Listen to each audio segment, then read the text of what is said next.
नमस्कार, पर्दाफाश देख रहे हैं आप और मैं हूं आपके साथ दामिनी। तुरंत लोन देने वाले ऐप्स के जरिए लोगों को जाल में फंसाने और बेइज्जत करके ब्लैकमेल करने का स्कैम खूब चल रहा है। आपको बता दें, कर्ज वसूली एजेंटों की बदसलूकी के कारण कम से कम 60 भारतीय खुदकुशी कर चुके हैं। और आज के इस खास कार्यक्रम में हम भारत और चीन में इस खतरनाक धोखाधड़ी से फायदा उठाने वाले लोगों का पर्दाफाश करेंगे।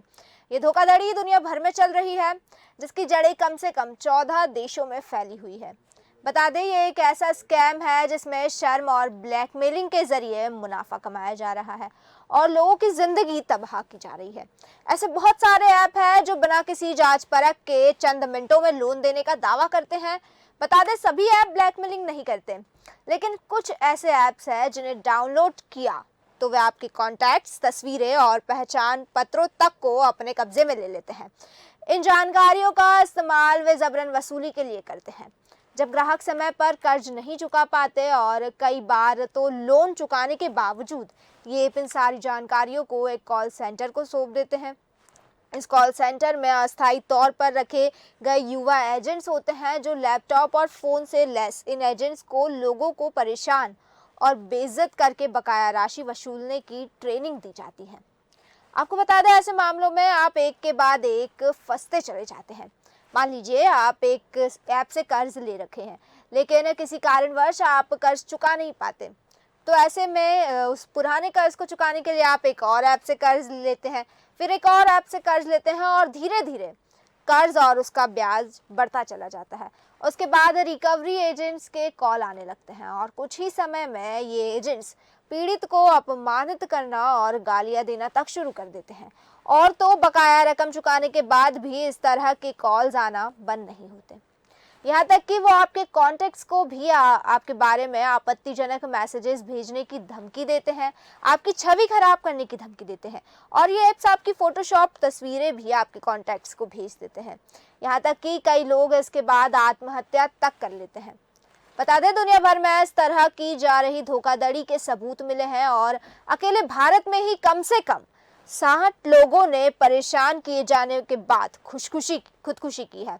इसमें 50% से ज्यादा आत्महत्याएं तेलंगाना और आंध्र प्रदेश में हुई है और मरने वालों में ज्यादातर उम्र 20 से 40 साल के बीच है। इसमें एक अग्निशमन कर्मी, एक अवार्ड जीता हुआ संगीतकार, एक माता पिता जो अपनी 3 और 5 साल की बेटियों को छोड़ गए और एक दादा और पोता जो इकट्ठे लोन ऐप के शिकार हुए हैं। बता दें, ऐसे कई सारे मामले हैं और खुदकुशी करने वालों में 4 तो टीनेजर्स भी शामिल हैं। और इस तरह की धोखाधड़ी के शिकार होने वाले ज्यादातर लोग इस बारे में बात करने में शर्म महसूस करते हैं। वहीं उनके परेशान करने वाले लोग अमूमन गुमनाम होते हैं और सामने नहीं आते। सबसे बड़ा सवाल तो ये उठ रहा है कि आखिर ये वसूली एजेंट करते क्या है और कैसे लोगों को अपने झांसे में फंसाते हैं। तो आपको बता दें, ग्राहकों को धमकाने और बेइज्जत करने के लिए इन एजेंट्स को भद्दी भाषा का इस्तेमाल करने की ट्रेनिंग दी जाती है और ये भद्दी भाषा का इस्तेमाल करते हैं। ये लोग नियमों को तोड़ते हुए मनमर्जी से ऐसा नहीं करते, बल्कि कॉल सेंटर्स के मैनेजरों की बराबर उन पर नजर रहती है, यानी कि मैनेजरों द्वारा दबाव बनाया जाता है, उन्हें निर्देश दिए जाते हैं कॉल सेंटर्स के। अब आपको बता दें कि ये पूरा जो खेल है वो चलता कैसे है। तो जब कोई ग्राहक कर्ज लेता है, तब वह ऐप को अनजाने में अपने फ़ोन में कॉन्टैक्ट्स पढ़ने का अधिकार दे देता है। फिर लोन देने वाला ऐप कंपनी को पैसे की वसूली के लिए ठेका देता है। अगर ग्राहक बकाया नहीं चुकाता तो कंपनी उसे और उसके जानने वालों को परेशान करना शुरू कर देती है और पैसे वापस लेने के लिए उसके स्टाफ को कुछ भी कहने की छूट रहती है और फिर शर्म के मारे ग्राहक पैसे चुका देता है। दरअसल ग्राहक की कॉन्टेक्ट लिस्ट में आपको कम से कम एक व्यक्ति ऐसा जरूर मिलेगा या एक व्यक्ति ऐसा जरूर होता है जो उस वसूली एजेंट के अक्सर कॉन्टेक्ट लिस्ट में शामिल होता है, जो कि ग्राहक को बर्बाद करने में लगा रहता है।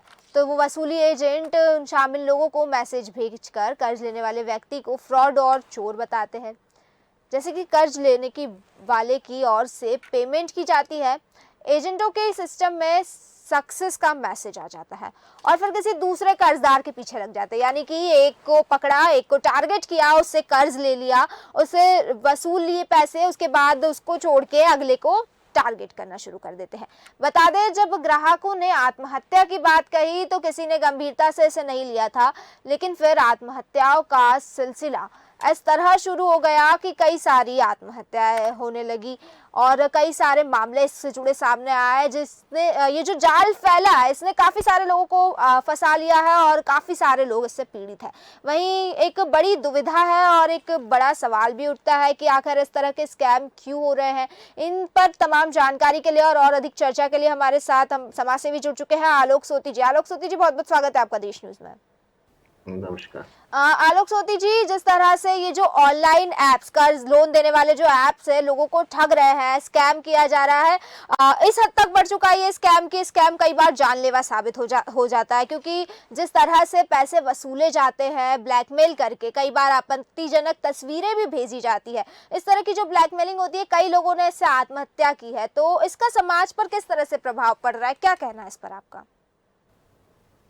देखिए दामिनी जी, पहले पुराने ज़माने में सूदखोर होता था और वो सूद पे पैसा देता था और नहीं होने पे इस तरीके की बेइज्जती करता था, और जिसकी वजह से आपने देखा था कि काफ़ी किसानों ने भी आत्महत्या की, जबकि उनके जी। पास भी लोन होता था, नेशनलाइज़ बैंक से भी होता था और सूदखोरों से भी होता था। हम्म। तो अब चूँकि टेक्नोलॉजिकल रिफ़ॉर्म्स हो गया है, बढ़ गया है, तो ये चीज़ अभी भी चली आ रही है। हालाँकि सरकार ने तमाम नियम बना रखे हैं जिसके तहत इस पे लगाम लगाई जा सकती है, लेकिन जो नया सिस्टम बन के आया है, जिसको आप आसान लोन के नाम से एक ऐप आती है, और बिल्कुल। आपने देखा है कि जिस आसानी से बहुत आपको लोन मिल जाता है। इसमें 2 बात ध्यान देखने की योग है। एक तो लोन जो है वो बहुत छोटा होता है, उसकी दरें बहुत ज़्यादा होती हैं, लेकिन समय बहुत कम होता है, हम्म। कि साहब आपको 2000 या 3000 रुपए की ज़रूरत है, तो वो 5 दिन या 7 दिन का समय देके और एक हाई इंटरेस्ट रेट लेके 20-25% का लेके वो आपको दे देते हैं। तो इस प्रकार में आदमी सोचता है कि कहीं से उसके पास पैसा आना है, अभी नहीं आ रहा है, इमीडिएट इसको ले लेते हैं, फिर दे पाता है। तो इस जी। चक्र में विशियस सर्किल कहते हैं इसको, इसमें फँसता चला जाता है, और साफ नज़र आ रहा है इस ऐप के जो इन्वेस्टर्स हैं, वो चाइना में बैठे हुए हैं, उन्होंने पैसा लगा रखा है, हम्म। और उसका शिकार भारत ही नहीं है। जैसा कि आपकी रिपोर्ट में बता रहा था, जी। मैं बीबीसी की भी रिपोर्ट देख रहा था हम्म। कि 12 और भी 11 मुल्कों में इस तरीके से, जो आपके फिलीपींस है, नीचे अगर आप चले जाए ईस्ट में चले जाए, साउथ ईस्ट में, तो आपको वहाँ पे म्यांमार और आदि इत्यादि में आपको इस तरीके का देखने को मिलेगा कि जी। जहाँ पे जो रिकवरी एजेंट्स हैं, इस पे बहुत ज़्यादा लगाम नहीं है, बहुत ज़्यादा इस पे अगर कंट्रोल नहीं कर रही है सरकारें, तो इस प्रकार की घटनाएँ चलती रहती हैं। जी। आपने देखा है कि टेक्नोलॉजी कहती है कि अगर आप किसी ऐप को डाउनलोड करते हैं तो सर्टेन परमिशन माँगती है। हम्म। आप अनजाने में पूरी परमिशंस पढ़ते नहीं हैं, आप अपने मीडिया यानी कि फ़ोटोग्राफ्स और उसकी भी परमिशन दे देते हैं,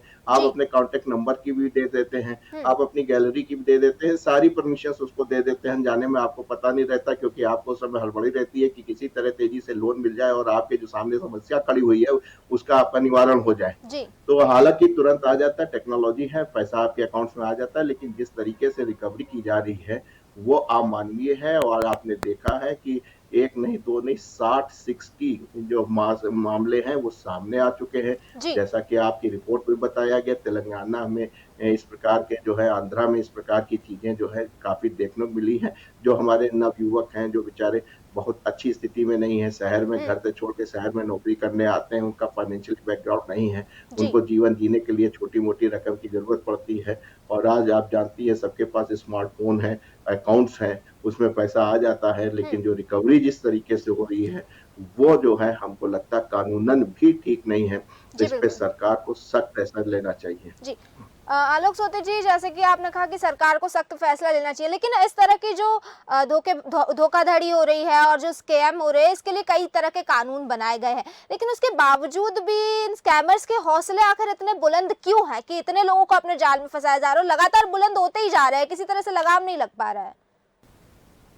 देखिए, जो हमारे यहाँ का कानून है बहुत ढीला-ढाला है, और जब चीज़ें पानी सर से ऊपर हो जाता है तब इस पे एक्शन लेते हैं, और आपने जी। देखा कि जिस तरीके से इसमें जो लोन्स हैं वो काफ़ी छोटे हैं, तो वो आदमी जो है पुलिस स्टेशन जाना नहीं ज़रूरी समझते हैं, बल्कि अपने ऊपर ही वो ज़िम्मेदारी लेके और जो है अपनी आत्महत्या कर लेते हैं। बल्कि अभी हम एक रिपोर्ट में एक केस देख रहे थे कि उस बेचारी महिला 24 साल की युवती थी, उसने जो है अपनी दादी की हत्या कर दी, जिसके गहने को वो चुराना चाह रही थी। तो हम्म। इस तरीके की भी सामाजिक घटनाएँ होने लगी हैं कि किस पैसा चुकाने के लिए आज किस तरीके पे जाने लगा है। जी, तो इसमें सबसे ज़्यादा जो ज़िम्मेदारी होती है वो मैं हमेशा कहता हूँ इन्फॉर्मेशन एंड टेक्नोलॉजी की है। बिल्कुल। ठीक है, गूगल जो है अपने प्ले स्टोर पे रखता है, उसको वेरीफ़ाई करता है, हज़ारों ऐप्स रोज़ लोड होती हैं, उनका वेरिफ़िकेशन होता नहीं पता चलता है, लेकिन हमें अपने में प्रसारण मंत्री से और जो इन्फॉर्मेशन टेक्नोलॉजी मंत्री हैं, उनसे कहूँगा कि इस प्रकार के डिपार्टमेंट बनाइए, जैसे आप बहुत अच्छा काम कर रही हैं।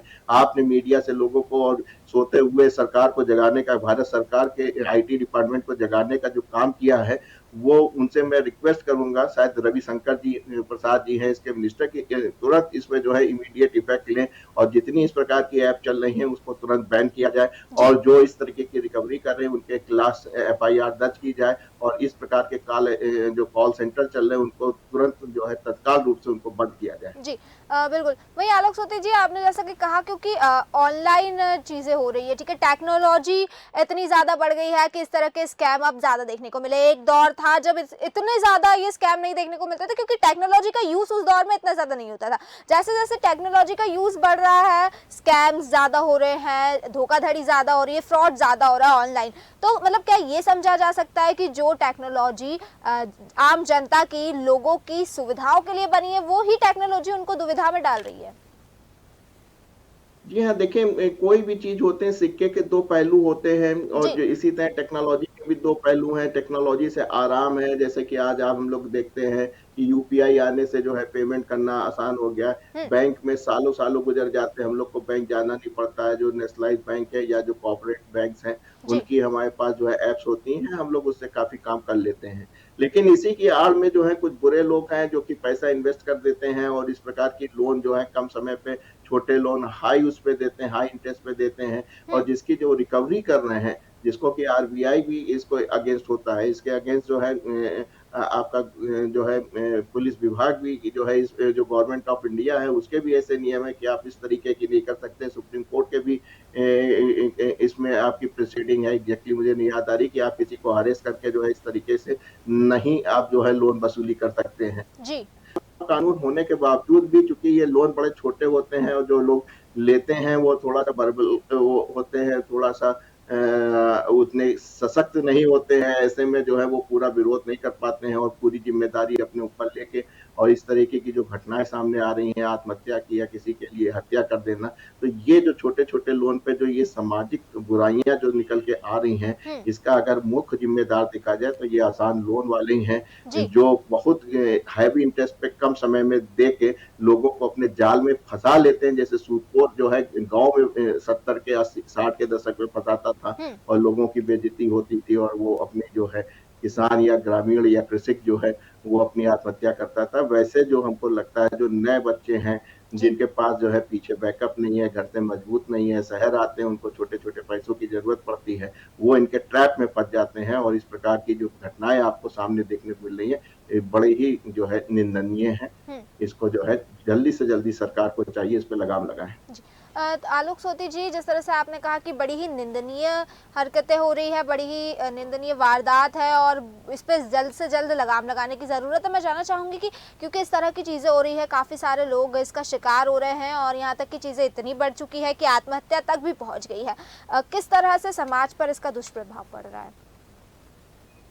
देखिए, समाज पे तो दुष्प्रभाव पड़ रहा है भाई, उनके पास पैसे हैं। हुँ, अगर मान लीजिए कोई चाइनीज़ कंपनी 100 करोड़ रुपए लगाती है कि हम जो है इस तरीके की लोनिंग कर सकते हैं, सबसे पहले देखना पड़ेगा कि आरबीआई की गाइडलाइन के अंदर इस तरीके की कोई परमिशन है कि जो है लोन जो है आसान लोन जो है ऐप्स के द्वारा जो है दिया जा सकता है, जी। उसको देखने वाली बात है। और चूँकि अगर आप इसको देख लें कि अगर 2-2 हज़ार रुपए अगर निकालने हैं, तो आप देख सकते हैं कि अगर 100 करोड़ रुपए की कोई कंपनी ने शुरू किए हैं और 2 से 5,000 रुपए के अगर कोई लोन बाँट रही है, तो आप उसको भाग करके देख सकते हैं कि कितने करोड़ लोग जो हैं, इससे इफ़ेक्ट हो सकते हैं। वो अल्टीमेटली इफ़ेक्ट आप देख रहे हैं कि इसमें डिफ़ॉल्टर रेट्स बहुत ज़्यादा है, हुँ, मोर देन 90% मुझको लग रहा है क्योंकि हाई इंटरेस्ट रेट है, बहुत कम समय के लिए देते हैं। तो जो इतने ज़्यादा लोग इसमें इन्वॉल्व हो रहे हैं, लाखों लोग जो इन्वॉल्व हो जाएँगे, तो ज़ाहिर-सी बात है उसका समाज पे जो असर पड़ रहा है, जिस तरीके से आपने देखा अभी हमने एक रिपोर्ट में देख रहे थे कि जिसके जो है वो फ़ोटोशॉप करके उस महिला का जो है नीचे जो है फ़ोटो बदल दिया गया और जी। उसको जो है सर्कुलेट कर दिया गया, तो हुँ, उसके बच्चों ने देखा, उसके जो रिलेशंस में है वो देख रहे हैं, तो उनके उस पे क्या असर पड़ रहा है, बिल्कुल। कि उस तरीके का क्या संभव हो सकता है? हुँ, तो भारत में जो लज्जा है, जो शर्म है, विशेषकर महिलाओं के साथ जो है, उनकी चीज़ों को भी देखना चाहिए और ये किसी न किसी जो है आईपीसी के एक्ट के तहत आता है बिल्कुल। और वैसे भी इंफॉर्मेशन टेक्नोलॉजी के भी तमाम धाराएँ हैं जिसके एक्ट में आता है। इसको तुरंत इस पे कार्रवाई होनी चाहिए क्योंकि शर्म और लज्जा की वजह से जो है पीड़ित जो है वो पुलिस स्टेशन जाके वहाँ पे नहीं कर पाती क्योंकि उस पे जब वहाँ पहुँचेगी तमाम तरह-तरह के सवालात किए जाएँगे जिसका उसको जवाब देना भारी पड़ेगा। हुँ, इसलिए ये इनका जो कार्यक्रम है, इनका जो अवैध धंधा जिसको हम कहें कार्यक्रम ना कहें, वो जी। सुचारू रूप से भारत में चल रहा है। ये देखने वाली बात है, तो इसीलिए सूचना एवं प्रसारण मंत्री से कहेंगे कि इस प्रकार की ऐप पे तुरंत बैन लगाया जाए हुँ। और जो भी कानूनी कार्रवाई हो सकती है, इन ऐप के खिलाफ तुरंत से तुरंत जो है लागू जी, करनी जी। चाहिए। आलोक जी, एक आखिरी चीज़ जानना चाहूँगी कि आखिर इस तरह की चीज़ों को लगाम लगाने के लिए सरकार तो ठीक है, सरकार तो ज़िम्मेदार है, साथ ही साथ आम जनता भी ज़िम्मेदार है क्योंकि जागरूक होना काफ़ी ज़्यादा ज़रूरी है। अगर हम जागरूक नहीं होंगे तो इन तरह की चीज़ों पर लगाम नहीं लगेगा। तो किस तरह से कदम उठाए जाने चाहिए सरकार को भी और भी लोगों को किस तरह से अवेयर होने की ज़रूरत है? कैसे कदम उठाए जाने चाहिए कि इस तरह की चीज़ों पर लगाम लग सके और जो ये शिकंजा फैलाया जा रहा है, इसमें आने से बच सके लोग? सबसे अच्छा काम तो आप ही कर रही हैं, समाज को जागरूक करने का काम कर रही हैं, अपने इलेक्ट्रॉनिक्स मीडिया में आपने इसको जगह दी, आप धन्यवाद के पात्र हैं और जी, बहुत अच्छा काम कर रही हैं। ऐसे ही जो है प्रिंट मीडिया में भी खबरें आनी चाहिए, यूट्यूब में भी आना चाहिए, सोशल मीडिया, फेसबुक में भी इस तरीके की जो है खबरें बना के चलानी चाहिए जिससे कि एक अवेयरनेस आए, लोग तुरंत जो है पैसे के आवश्यकता पड़ने पे इस तरीके की ओर ना भागें, कुछ उसके अल्टरनेटिव या उसके जो दुष्प्रभाव हैं उसको भी देख सकें। ज़्यादा से ज़्यादा इस प्रकार की घटनाओं की सूचना जो है सोशल मीडिया पे होगी, जितना आप लोग इलेक्ट्रॉनिक्स मीडिया पे इस बात को ऊपर उठाएँगे, जिस जी, तरीके से आप प्रिंट मीडिया में इसको उठाएँगे, तो जनता जागरूक है क्योंकि आप देख रहे हैं कि पढ़े-लिखे लोग भी इसमें ज़्यादा फँस रहे हैं। तो हुँ, अगर वो पहले तरीके से जागरूक होंगे, क्योंकि जब घटनाएँ 60 के आस-पास जब घटनाएँ हो चुकी हैं, आत्महत्या की हो चुकी हैं, बिल्कुल। कुछ ने हत्या तक की भी नौबत आ गई है, हुँ, तो ऐसे में थोड़ा-सा हमको लगता है कि इस मसले में हम लोग देर हो गई है, लेकिन फिर भी हम लोग की पूरी कोशिश रहेगी कि जी, समाज को किसी न किसी माध्यम से, किसी न किसी गोष्ठी से, किसी न किसी तरीके से जो है उसको हर जितने पॉसिबल तरीके हैं उससे जो है इस समस्या को उजागर करेंगे। सरकार भी जो है उसको भी जगाने का काम करेंगे कि भाई जल्दी से आओ इस प्रकार की ऐप्स को बंद कीजिए। समाज को जागृत करने का आप बैठ के काम कर रहे हैं जी। और भी जो लोग हैं कर सकते हैं वो इसको करेंगे तभी इसमें जो है सफलता मिल पाएगी। जी, बहुत-बहुत शुक्रिया आलोक जी आपका हमारे साथ इस चर्चा में जुड़ने के लिए, हमें तमाम जानकारी देने के लिए। तो जिस तरह से आपने देखा